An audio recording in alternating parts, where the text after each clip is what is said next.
तेरी सुना। बोलो रामनारायण गुरु जी की, बोलो शिव भगवान की। अब सबने राम राम है। चैनल में स्वागत है। जय गुरुदेव तेरी सुना। छठो अध्याय, नारद जी द्वारा ब्रह्मा जी को प्रसन्न करना। श्री सुत जी बोले, ऐसा कहकर भगवान श्री विष्णु अंतर ध्यान हो गए। क्योंकि बोलो तू ब्रह्मा जी ने प्रसन्न।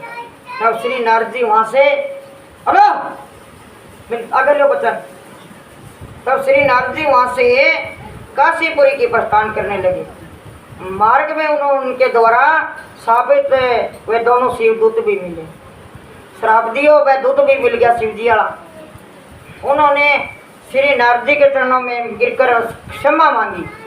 उन दोनों की प्रार्थना को सुनकर श्री नारद जी बोले, हे रुद्रगणों, श्री शंकर जी की योग माया से भ्रमित होकर मैंने ऐसा अनर्थ किया है। क्यों योग माया तो शंकर जी की मैं समझ कौन सके, लेकिन मेरा वचन कभी खाली नहीं जाता। तुम्हें श्राप तो भोगना ही पड़ेगा। तुम दोनों मुनि से द्वारा एक राक्षसी के द्वारा जन्म पाओगे। तुम दोनों भगवान शंकर के परम भगत और प्रतापी होगे। समस्त सृष्टि का तुम्हारा अधिकार होगा। अनेकों सुख भोगने के पश्चात भगवान विष्णु अपने नर रूप में आकर तुम्हें मुक्ति प्रदान करेंगे। ऐसा कहकर नारद जी श्री ब्रह्मा जी के पास जाकर प्रार्थना करने लग गया। हे प्रभु, भगवान श्री विष्णु की कथा तो आपने मुझे सुनाई थी। अब मुझे भगवान शिव जी के अनेकों चरित्रों को सुनने की तीव्र लालसा है।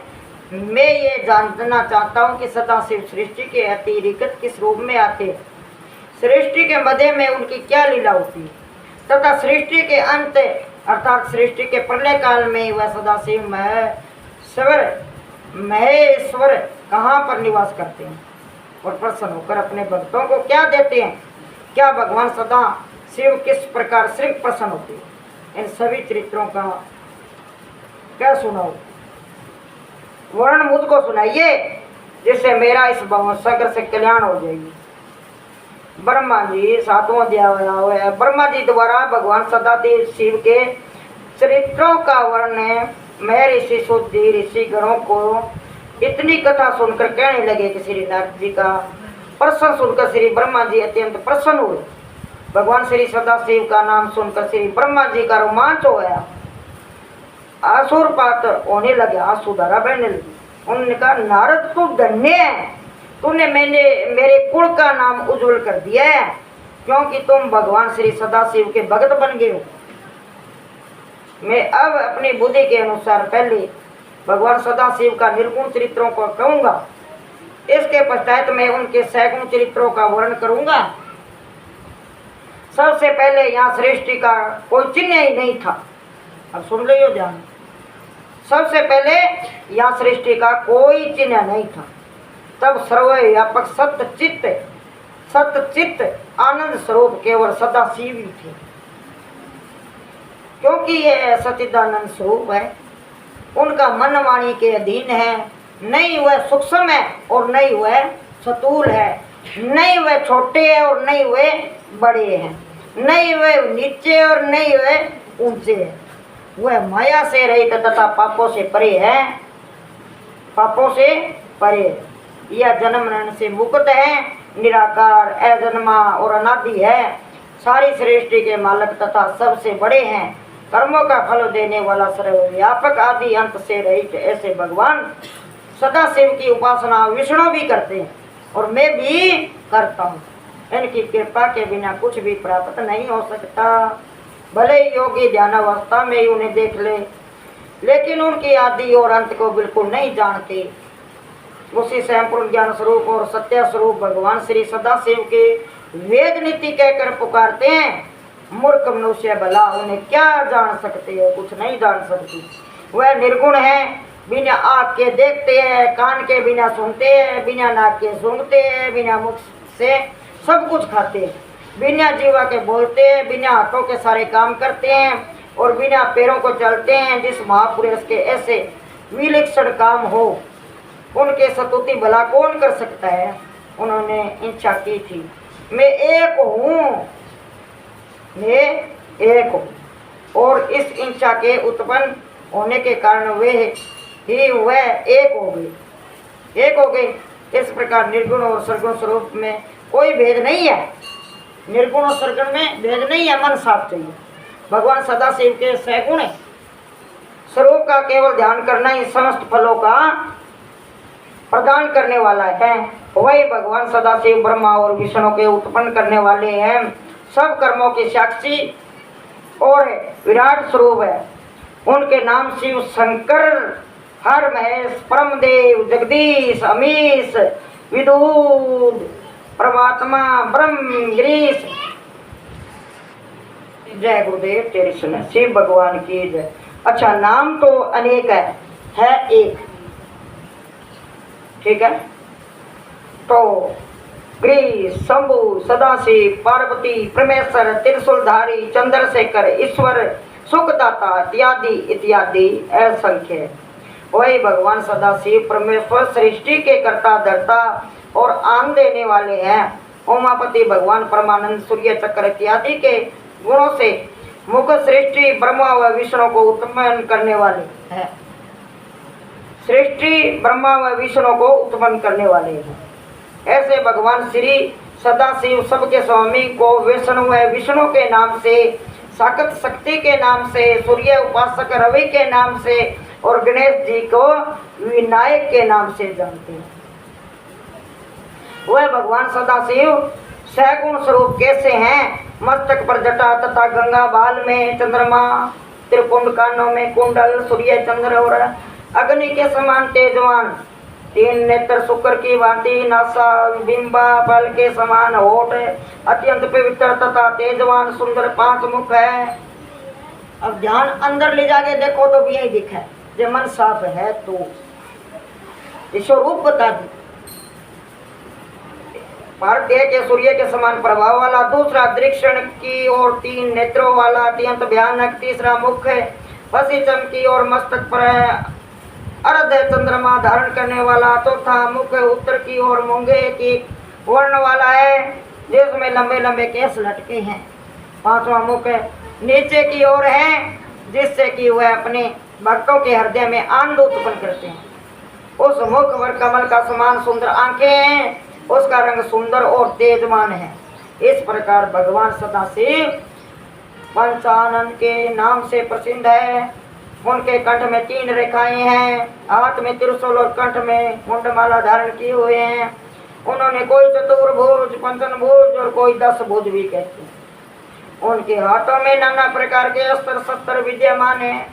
उंगलियां अत्यंत सुंदर तथा सुंदर है। भगवान सदाशिव का वक्ष बड़ा लंबा चौड़ा, पेट सुंदर, नाभि गंभीर, कटी अद्भुत, जांगे हरी, कदली खंभों के समान चिकनी गोल और संडोल, तलवे चमकीले चंद्रमा के समान समझते सुंदर सफेद वर्ण वाले भगवान सदाशिव मस्तक पर भस्म लगाए हुए, पांचों कलाओं तथा ब्रह्मों से युक्त तीनों शक्तियों को धारण किए हुए, 5 और 6 अक्षरों से बने हुए शरीर वाले भगवान सदाशिव योगी और मवेशियों के ध्यान में श्रृंगी नहीं आते।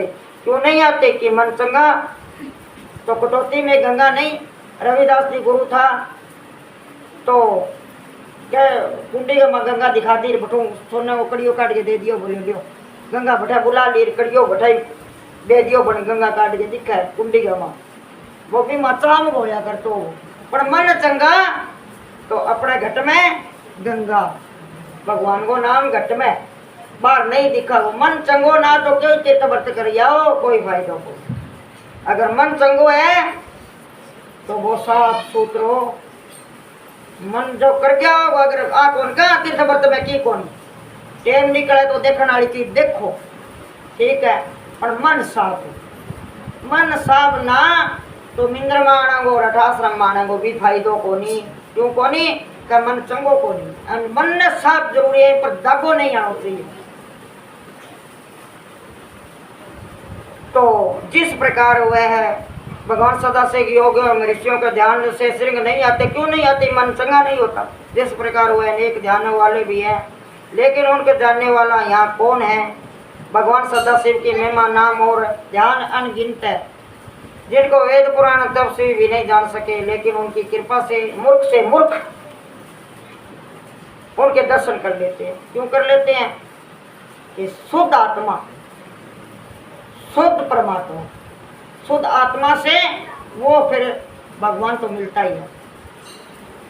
बच्चों का काम नहीं है यहाँ। प्रणाम के लिए गंगा व्याधि, बच्चा भी भगवान हुआ है, वह व्याधि आदि के नाम लिए जा सकते हैं। बिना प्रेम के उनको कोई भी नहीं दे सकता। सैकड़ों रूप में आकर सदाशिव ने अपनी शक्ति को उत्पन्न किया।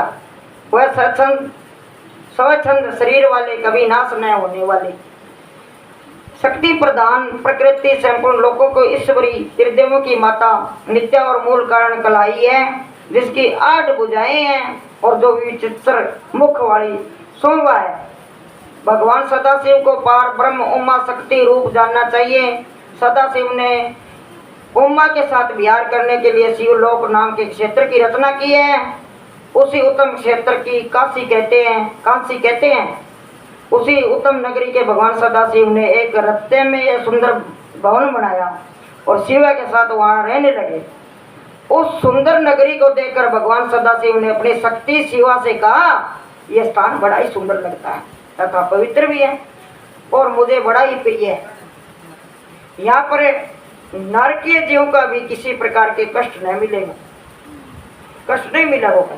यह कहकर भगवान सदाशिव ने शिवा के साथ रमण किया और सृष्टि उत्पन्न करने की इच्छा करके पार्वती से कहा, प्रिय मैं तुम्हें एक ऐसी बात कहता हूँ जो मुझे और तुम्हें दोनों को सुख देने वाली। आगे की बात है। बोलो शिव भगवान की जय हो, बोलो जय गुरुदेव तेरी सुनो, बोलो रामचंद्र गुरु जी की जय।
गुरुदेव तेरी संग है, बोलो रामचंद्र गुरु जी की जय, बोलो शिव भगवान की जय।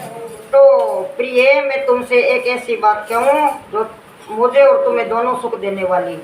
शिव जी बोले तो 8वां अध्याय आवे वे सबने राम राम है। शिव द्वारा विष्णु की उत्पत्ति, नामकरण और कार्यादेश। भगवान सदाशिव ने शिव से कहा, ए देवी, अरे भाई चुप चुप, हम जग कल्याण हेतु ऐसा सत्य पूरे पैदा करना चाहते हैं। सुनो भाई, सुनने वाली बात है। भगवान सदाशिव ने शिवा से कहा, देवी हम जग कल्याण हेतु ऐसा सत्य पूरे पैदा करना चाहते हैं जो कि शायद सत्य गुण से युक्त है एवं गंभीरता में सागर के समान हो। हम इस जगत को संपूर्ण बाहर, चुप रख बेटा, उसको सौंप कर शांति से कांसी से निवास करें। भगवान श्री शिव के वचन सुनकर जगदम्बा ने अपनी दृष्टि बाई ओर घुमाई। जगदम्बा ने बाई ओर घुमाई दृष्टि, जिससे एक अत्यंत सुंदर पुरुष का आविर्भाव हुआ, जो कि कलाओं से भरपूर, शीलवान, गुणवान और बुद्धिमान था। उसका रंग श्याम था, सुंदरता अद्वितीय थी। शरीर का प्रत्येक भाग सुंदर था। कमल जैसे नयन, मस्तक पर त्रिपुंड, गले में कौस्तुभ मणि, चारों भुजाओं में शंख चक्र गदा और पद्म, और धारण किए हुए वैजयंती माला तथा पीताम्बर पहने, 14 विद्याओं में जानने वाला और सिद्ध रूप वाला परम शक्तिमान, बार बार प्रणाम, बार बार प्रणाम, बार बार प्रणाम, हे गुरुदेव, बार बार प्रणाम करता हुआ भगवान सदाशिव के पास खड़े हो गए। उसको देखकर भगवान सदाशिव और शिवा अत्यंत प्रसन्न हुए। यह सुंदर पुरुष भगवान सदाशिव तथा पार्वती से बोला, मेरा नाम तथा काम बताने की कृपा करो, जल्दी करो। यह सुनकर भगवान श्री से सदाशिव हंसे। किसी आंख घुमाई है, आंख किसी घुमाई,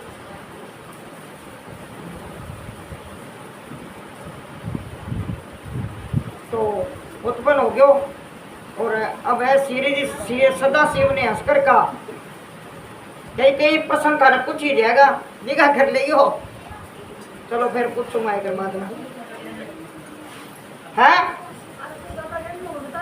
हाँ बता दियो, कोई एक दो ऐसी बात होगी, बात दूसरे पूछागा भी थे, सुनो क्या कौन सुनो। किसी आंख घुमाई, जगदम्बा ने दृष्टि बाई और घुमाई। हाँ बाई घुमाई। यह सुनकर भगवान श्री सदाशिव ने हंसकर कहा, सर्वत्र से व्यापक होने के कारण तुम्हारा नाम विष्णु है। विष्णु, अब तुम्हारा समान कोई दूसरा मनुष्य उत्पन्न न होगा। अब जब की बात है, वचन हो गया, सो गया। तुम्हें लोग हरि भगवान आदि नामों से पुकारेंगे। भक्तों को सुख देने वाले के लिए मैंने तुम्हें उत्पन्न किया है। तुम सबसे पहले कार्य साधन के लिए दृढ़ता से तप करो। ऐसा कहकर भगवान सदाशिव ने भगवान श्री विष्णु को योग विद्या का ज्ञान दिया। तब भगवान श्री सदाशिव अंतर्ध्यान हो गए। भगवान श्री विष्णु 12,000 दिव्य वर्षों तक भगवान श्री सदाशिव का ध्यान करते हुए तपस्या करते रहे। श्री विष्णु, भगवान श्री विष्णु 12,000 दिव्य वर्षों तक भगवान श्री सदाशिव का ध्यान करते हुए तपस्या करते रहे। 12,000 दिव्य वर्षों तक व्यतीत होने पर भी उनको अपने संकल्पित मनोरथ कल्याणकारी भगवान शंकर के दर्शन पाना संभव न हो। श्री भगवान सदाशिव के दर्शन न होने के कारण भगवान श्री विष्णु की उदासी जानकर उस समय आकाशवाणी हुई, हे विष्णु, तुम अभी तप करो, अभी तप करो, तुम्हें इतनी जल्दी हमारा दर्शन नहीं हो सकता। इस पर भगवान विष्णु के तप के बीच में भगवान श्री सदाशिव की माया से भगवान श्री विष्णु के शरीर में से अनेक प्रकार की जल धाराएं बहने लगी। विष्णु के शरीर में से अनेक प्रकार की जल धाराएं बहने लगी। तो चुप रख रही ने। भगवान श्री विष्णु उन जल धाराओं को देखकर अत्यंत प्रसन्न हुए। चारों तरफ जल ही जल हो गया और भगवान श्री विष्णु उस जल पर सो गए। उसी समय भगवान श्री विष्णु की श्रुति समस्त नारायण नाम हुआ और उस समय इस संसार में भगवान विष्णु के अतिरिक्त और कोई नहीं था। फिर भगवान श्री विष्णु से सब तत्वों की उत्पत्ति हुई। अब तंतुओं की उत्पत्ति हुई है। सारे तत्व है जितना भी, उनका विस्तार हुआ। प्रकृति ने पहले महान उत्पन्न किया। प्रकृति ने पहले महान उत्पन्न किया। महान से फिर 3 गुण उत्पन्न हुआ, सत्व गुण, रज तम, तीनों गुण। फिर अहंकार उत्पन्न हुआ। फिर की बारी आई अहंकार की बारी। इससे फिर तन्मात्र शब्द सप्रस रूप रस गंध, शब्द सप्रस रूप रस गंध उत्पन्न हुए। उनके पश्चात उनसे पंचभूत तंतु अग्नि पृथ्वी वायु जल, तंतु अग्नि पृथ्वी वायु जल और आकाश प्रकट हुए। और नेत्र कान, नाक, जीव और तंतुआ ज्ञानेन्द्रिय उत्पन्न। किसी अज्ञानेन्द्रिय नेत्रपणा, कान, नाक, जीव, नेत्र, कान, नाक, जीव, नेत्र, कान, नाक, जीव, नेत्र, कान, नाक, जीव, ज्ञानेन्द्रिय उत्पन्न हुई। तदनंतर उस्तत आदि कर्म में इंद्रिया उत्पन्न हुई। इस प्रकार प्रेस के बिना प्रकृति का यह सब जड़ रूप कार्य हुआ। ये सब तंतुआ 24 प्रकार के थे और ये सब एक तरह होकर ब्रह्म रूप जल में सो रहे थे। ब्रह्मा जी बोले भगवान विष्णु की निंद्रा अवस्था में उनकी नाभि में से एक विशाल कमल उत्पन्न हुआ। इस कमल का विस्तार अनंत योजन का था, वो अंत योजन, और ऊंचाई भी उनकी योजन की थी। ब्रह्मा जी बोले हे नारद, इसके पश्चात भगवान श्री सदाशिव ने अपनी दाई भुजा में से मुझे उत्पन्न किया। ब्रह्मा जी बोले हे नारद, इसके पश्चात भगवान श्री सदाशिव ने अपनी दाई भुजा पार्वती तो घुमाई बाई आंख अने भुजा घुमाई है, तो दाई भुजा मुझे उत्पन्न किया ब्रह्मा जी। ब्रह्मा जी बोले, ब्रह्मा जी को किसने उत्पन्न किया? विष्णु, सदाशिव भुजा घुमाई बनबाई अने दाई भुजाओं ब्रह्मा जी पैदा कर दिया। अब शिव पार्वती 2 हो गया, शिव पार्वती 2 उत्पन्न कर दिया। पहले बात में तो कण करो जगदम्बा आग घुमाई और अने शिव जी के घुमाई है। हाँ, और ब्रह्मा जी पैदा कर दिया पहले विष्णु को। अब और ब्रह्मा जी बोले नारद, भगवान सदाशिव ने अपनी दाई भुजा में से मुझे उत्पन्न किया। ब्रह्मा जी खुद बताइए बात, कमल पर रख दिया। मेरे 4 मुख थे, ब्रह्मा जी के मेरा 4 मुख था। अपने लाल मस्तक पर मैं त्रिपुंड धारण किए हुए था। ब्रह्मा जी बोले नारद, इसके पश्चात भगवान श्री सदाशिव ने अपनी दाई भुजा में से मुझे उत्पन्न किया और उसे कमल पर रख दिया। कितना योजन ऊंचो हो, बहुत सा योजन ऊंचो। मेरे 4 मुख थे, ब्रह्मा जी बता रहे मेरे 4 मुख था, और अपने लाल मस्तक पर भी त्रिपुंड धारण किए हुए थे। मैंने कमल के अतिरिक्त और कुछ नहीं देखा था कमल पर, और यह न जान सका कि मेरे उत्पन्न करने वाले कौन है। मैं जान ही कौन सके भाई कौन है। बच्चा ने पूछ लिया, कहना इडो बिडो ही हो। भगवान श्री सदाशिव की माया त्रिलोकी में फैली हुई है, वह जो कुछ चाहते हैं वही करते हैं।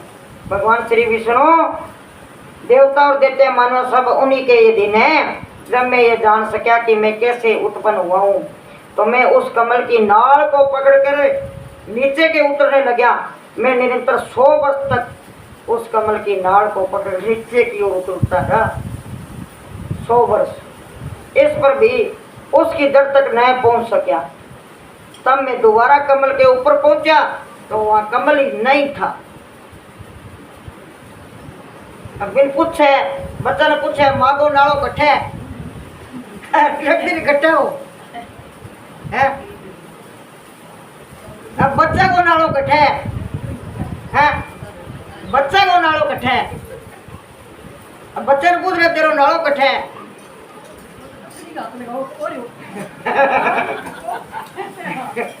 क्या नाल के ऊपर 100 साल तक चढ़ो अच्छा हो गयो तो कमल आलो फूल ही कौन मिलो मने क्या जवानी दोबारा कौन आवे, बुढ़ापो आवे। कहे काला हार मेरा धोला क्यों होया है, तो धोला तो अपने काला पर है। तो इसी पर यहाँ दोबारा कमल के ऊपर पहुंचा तो वहाँ कमल नहीं था। यह देखकर मैं बड़ा घबरा गया। ब्रह्मा जी घबरा गयो। उसी समय मुझे आकाशवाणी सुनाई दी, जिसके द्वारा मुझे तप करने का आदेश दिया। मैं अब तपस्या करने लगा। अब मैंने मंगलमयी आकाशवाणी के अनुसार 12 वर्ष से उग्र तप किया। उनके पश्चात मुझे 4 भुजाधारी सुंदर नेत्र वाले भगवान विष्णु के दर्शन हुए। फिर होया का दर्शन भगवान का। श्री विष्णु को देखकर मैं बड़ा ही प्रसन्न हुआ, लेकिन भगवान श्री सदाशिव को कि माया से मोहित होकर अपने पिता को न जानकर उनसे पूछा, तुम कौन हो? मेरा पिता नहीं कौन पहचान सक्यो? देखो पिता हो मेरो। मैं श्री बोले तुम निर्भय हो जाओ। श्री विष्णु जी बोले तुम निर्भय हो जाओ, मैं तुम्हारी संपूर्ण कामनाएं पूर्ण करूंगा। थोड़ा सा और सुनो दोबारा, तो क्या कई बातें ऐसी हो है। मैं बड़ा प्रसन्न हुआ, लेकिन भगवान श्री सदाशिव की माया से मोहित होकर अपने पिता को न जानकर उनसे पूछा, तुम कौन हो? मेरा यह प्रश्न सुनकर भगवान श्री विष्णु बोले, पिता कौन हो गयो? ब्रह्मा जी को पिता कौन हो गयो? विष्णु। तुम निर्भय हो जाओ, मैं तुम्हारी संपूर्ण कामना पूर्ण करूंगा। नारद तब उनकी बात सुनकर रजोगुण से विरोध मानकर मैंने नारद ने सुनावे ब्रह्मा जी का, बेटा सुन लई आ बात है, मैं मेरा पिता नहीं भूल गयो और पिता नहीं पहचान कौन सक्यो। मैंने उनसे कहा, क्या तुम यह नहीं जानते कि मैं सबके संहार का कारण हूँ? विष्णु जी कहे, तुम मुझे पर ऐसा शासन कर रहे हो जैसे कोई अपने शिष्य पर करता है।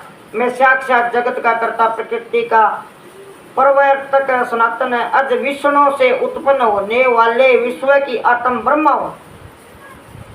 अपने बेटा ने ब्रह्मा जी बताने लग रहे हैं। वेदों में मुझे शंभु सम्राट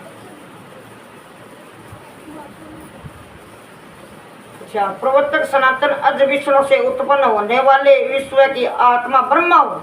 वेदों में मुझे शंभु सम्राट, परमेष्टि और श्रेष्ठ कहते हैं। ब्रह्मा जी बोले, नारद जब मैंने ऐसे कहा तो भगवान श्री विष्णु क्रोध से भरकर मुझे कहने लगे, इस प्रकार की मूर्खता की बातें आपके करने के योग्य नहीं है।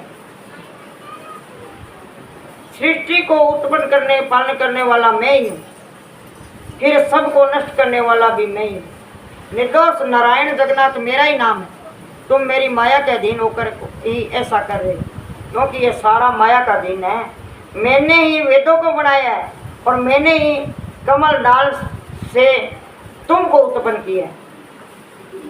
क्या हुआ नहीं विष्णु है? फोटो में देखा ना भी पर ब्रह्मा जी बैठे हो। तुमको उत्पन्न किया, मुझ में मुझसे उत्तम और श्रेष्ठ दूसरा और कोई नहीं है। तुम अपने नाम पर इतना अहंकार न करो, अतएव सत्य और बोलने के योग्य बातें बोलो। जिस प्रकार अंधा अपने आंखों का, निर्धन अपने धन का वर्णन करता है, उसी तरह तुम भी अपने नामों की बढ़ाई कर रहे हो। यदि तुम मेरे पूजन न करोगे तो तुम्हारा कल्याण नहीं होगा। भगवान विष्णु की इस प्रकार की अहंकारपूर्ण बातें सुनकर मुझे हंसी आने लगी।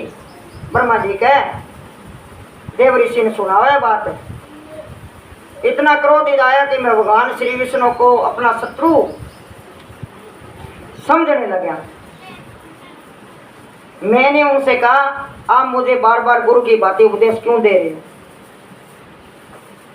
आप अपने आप को वेद पाठी कहते हैं, मगर मैं समझता हूं कि आप वेदों के नाम तक भी नहीं जानते। आपका यह क्रोध सर्वथा व्यर्थ है। इस बात को लेकर मेरे और भगवान विष्णु के बीच बड़ा भारी शब्द युद्ध हुआ। शब्दांग बोलगा भगवान विष्णु के बीच बड़ा भारी शब्द युद्ध हुआ। भगवान सदाशिव की माया मोहित होकर हम दोनों ही अपने आप को सर्वश्रेष्ठ मानते रहे। एक दूसरे ने कहा, तू मोटो है कि मैं मोटो हूँ, तू छोटू है कि मैं मोटो हूँ। और इनसे शंका और संदेह करने की कोई बात नहीं, क्योंकि भगवान श्री सदाशिव की माया ही ऐसी है। बड़े को लाग जाए नहीं। अब कई बच्चा ही कहते हैं, मैं ही दादा हूँ तेरो। भाई बात है, क्यों कभी दादा बन गई आवे। नवा अध्याय ब्रह्मा और विष्णु का शब्द युद्ध। नवा अध्याय में ब्रह्मा और विष्णु का शब्द युद्ध। तो ब्रह्मा जी ने कहा, ये नारदे, मेरे और भगवान श्री विष्णु के इस शब्द युद्ध को देखकर भगवान श्री सदाशिव प्रकट हो गए। बिनाना पड़ गया सदाशिव ने, लेकिन वह प्रकट हुए एक तेज पुंजे के रूप में।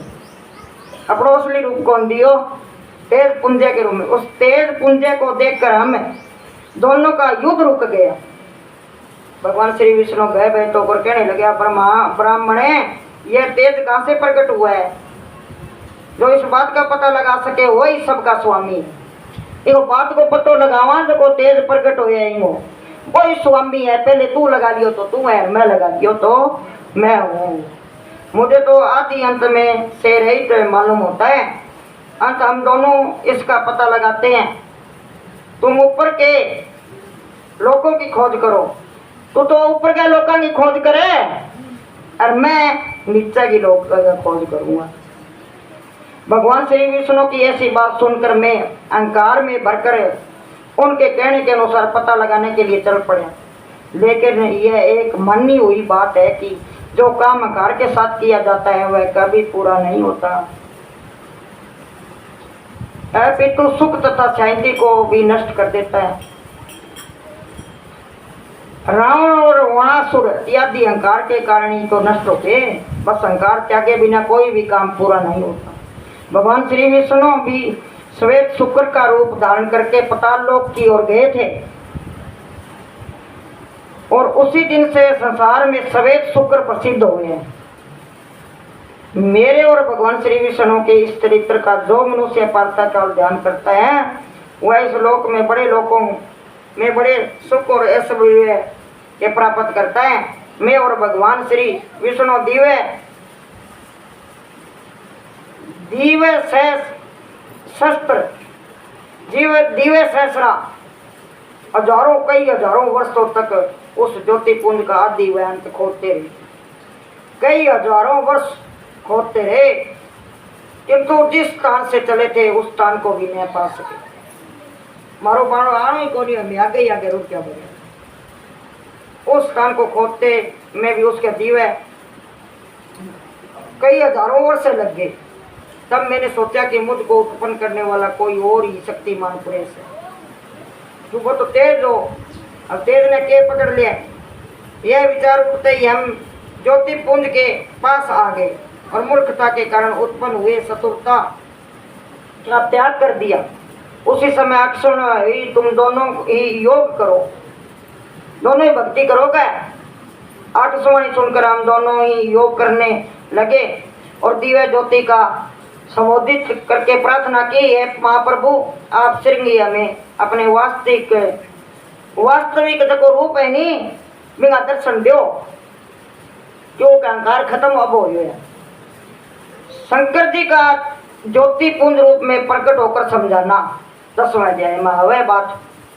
हमारी इस प्रार्थना को सुनने के पश्चात भगवान सदाशिव की गंभीर वाणी सुनाई दी।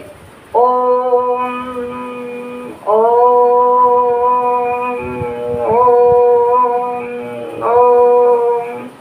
ओम ओम। तब उस शब्द को सुनकर मैंने विचार किया कि यह क्या है।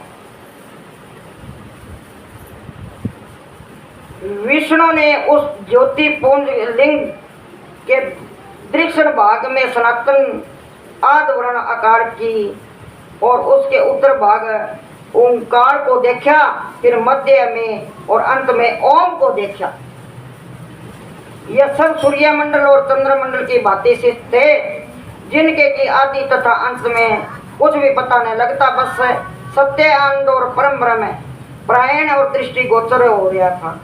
अब हम इस बात का विचार कर रहे थे कि हमें इसके नीचे तथा ऊपर जाकर आदि और अंत का पता लगाए कि वहाँ पर एक परम ऋषि का आविर्भाव हो गया। उन परम ऋषि से भगवान श्री विष्णु को पता चला कि अहंकार ओंकार मंकार नाद बिंदु का अर्थ होता है कि प्रथम अक्षर लिंग की ज्योति है। प्रथम अक्षर लिंग की ज्योति है, दूसरे अक्षर है उकार ज्योति का मध्य है, अर्थ है मात्रा नाद ज्योति का मस्तक और बिंदु लिंग की ज्योति है। इसके अतिरिक्त यह अर्थ भी होते हैं कि अंकार से ऋग्वेद, ओंकार से यजुर्वेद और मकार से सामवेद और नाद से अजुर्वेद और बिंदु से ब्रह्म विद्या का स्वरूप। चारों वेदा हुई फेरे बिंदु से ब्रह्म विद्या का स्वरूप। हर एक वेद से 10-10 ऋचाओं से भगवान श्री सदाशिव की स्तुति की है। ऋग्वेद रजोगुणी व लिंग की दक्षिणा वाला भाग है। यजुर्वेद सत्वगुणी और लिंग की मध्य भाग है। और सैगुण अर्थवर्ध की कहना है कि श्री सदाशिव कुछ नहीं करते, जो कुछ भी होता है वह शक्ति की इच्छा से ही होता है। शक्ति बड़ी बताई गई है।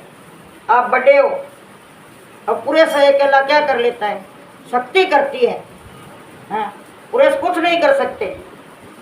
पर तो शक्ति किसको मानी गई? आपके रूप में शक्ति। हाँ। दो बनाए गए हैं, पुरुष और स्त्री। शक्ति ने पैर पोते पहले किसी आंखों करियो जगदम्बा ने सृष्टि की रचना तो भी हुई। शिव जी तो बाद में बुझा लाई। ऋग्वेद की उपमा जागृत ऋग्वेद के सपन और सामवेद सुष्पलुओं की अवस्था से दी जाती है। अथर्ववेद की पूरी अवस्था मानी जाती है। अपना में शक्ति ना होगी तो आप चलाना किया, सारी शक्ति की बात है। कोई कहते हाथ गोटा काम कौन करे है, कोई कहते दिखा है कोनी। अपनी शक्ति कमजोर होगी तो आप क्या कर सका? पहली बात है आप में शक्ति होनी जरूरी है।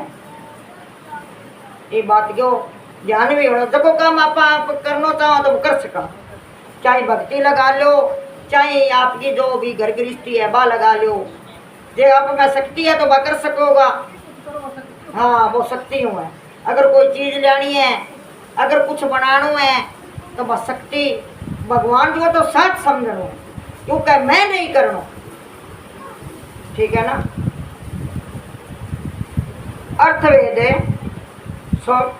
ऋग्वेद में उपमा जागृत है। यजुर्वेद की सपन और सामवेद का सुष्फल अवस्था से दी जाती है। अथर्ववेद की पूरी अवस्था मानी जाती है। इसके जानने के पश्चात जप करने से ही मोक्ष की प्राप्ति होती है। अगर गुरु द्वारा नामदान है, पूरे गुरु हो तो मोक्ष कोई इसी विसी चीज नहीं है, पूर्ण मोक्ष में मिलेगा गुरु। इसी बात इसलिए इस जप को तारक कहा जाता है। यह मोक्ष के देने वाले अधिकारी। इसका नाम प्रणय वह है। ओम के तीनों अक्षर पर है, प्रणव के अंदर ही छिपे हुए है। तुरी जो कि अत्यंत गोपनीय है। जो कोई एक शब्द है वो गुरु द्वारा ही मिले। देखो कान के अंदर फूक मार दी, बोलो चलो है तू मेरो, मैं तेरे गुरु हूँ, वो गुरु नहीं है। बाद की शब्द विधि है वह अलग है। बता तो दी पड़ेंगे अंदर भी कौन बा गुरु दीवार ही मिले है। और बदनाम कुछ आवे भी है पर गुरु बिना बात चले को नहीं है। गुरु भेद बतावे तो फिर बा चढ़ोतरी चढ़ा, फिर कह 10वां पार गई, 10वां पार गई। उन्होंने तो छोड़ ही दिया, 10वां पार गई। उसमें अंगों सहित वेद उत्पन्न होते हैं। यह सबसे उत्तम है, उसी से तीनों लोक से छिपे हुए हैं। उसका कभी नाश नहीं होता। ब्रह्म से लेकर कण तक उसी में लीन हो जाते हैं। अव्यक्त खोजने पर श्रृंग प्राप्त नहीं होता। प्रणव स्वरूप कहते हैं। दृक्षण अंकार से सृष्टि की उत्पत्ति हुई है। बाह्य अंग से पालन और हृदय के दोनों मकार सदाशिव के शरीर में एलाकारित मस्तक आकार, दाया नेत्र ओंकार, दोनों कान मकार, नामक नकार, ओटो दोनों आकार, तालु के वर्ग के 5 अक्षर, दाया पाँव तोरक के अक्षर, बाया पाँव पकार, पृष्ठ भाग ककार, दोनों पांजर आकार, कंधा मकार, हृदय पोर्ग वीर्य को प्रकट करते हैं। मेरे पूछो बोले तू कठा हो, मागे गर्म में ही कोनी हो, नीचे ही कोनी हो, ऊंचे ही कोनी हो, मैं अठे कट्ठा हो। तो बहुत जीव के मैं मेरे पिता की मस्तक में था, एक बाणी में कह, समझ गया ना। तो ओ उठे क्या तू धरती पर ही कोनी, आकाश में ही कोनी हो, पताल में ही कोनी हो, तू तेरे गुरु कर ही कोनी हो, तू मान लो माता की कोख में ही कोनी हो, कट्ठा हो वो कह मैं मेरे पिता की मस्तक में। तो वीर्य अर्धे पूर्वक वीर्य को प्रकट करते हैं। बोलो फिर रूप की हो, अब कई संतों बताओ सफेद है, और कोई कह शब्द है, कोई की आप आपका जता जता रखे। और जो जीव ब्रह्म है, अब चादर में बढ़ के बैठ जाए तो मतलब बिंगो के देख सके, ब्रह्म को के देख सकसी। और जीव है वो जिसी करनी भरनी आपकी आवे जा जिसो मिल जाए। अब देखो शरीर तो वही पड़ो रहे आंगणे में, और वो कठई रमनी करे है, अरबी शरीर ने कोई रखा है नहीं। क्या एक चोड़ो मिलियो और आगे फिर चोड़ो क्या, अगर 84 गए मान जाए गोदद का बिना गुरु बिना क्योंकि बिन ज्ञान देनी हो कोई, फिर भी अच्छा कर्म करे तो मनुष्य दे मिले, जिस मिले कोनी 84 लाख में बच गए हैं, 84 लखियों में। हाँ जब गुरु पूरो मिले, जब बने को अंधेरो मिटे और 84 को खटको मिट जाए, 84 लख योनी तो कीड़ियों लगा गए हाथी शेर वगैरह चीता, और मनुष्य दही कद मिले का गुरु पूरा है तो बिन मनुष्य दही मिले ही मिले गो, जे बड़ गुरु का वचन पर पूरा तुल्यो है। तो फिर कहे पूर्ण मोक्ष तो गुरु के वचना द्वारा ही पूर्ण मोक्ष मिल सके। ऐसे सदाशिव की केवल ध्यान करने से अत्यधिक प्रसन्नता प्राप्त होती है। मैंने और भगवान श्री विष्णु ने भगवान सदाशिव के स्वरूप को देखा और प्रसन्नचित से स्तुति करना आरंभ किया। अब स्तुति करिए वहाँ भाई ये भगवान गुरु हमें कार छोड़ा तू है बड़ो है। अब शिव जी पार्वती ने बयान जावे तो बैठा रोलो पड़े क्या दादो कौन है, अब कि नहीं बतावे। बोलो जय गुरुदेव, बोलो रामनारायण गुरु जी की जय, बोलो शिव भगवान की जय। जा बढ़ाओ भाई।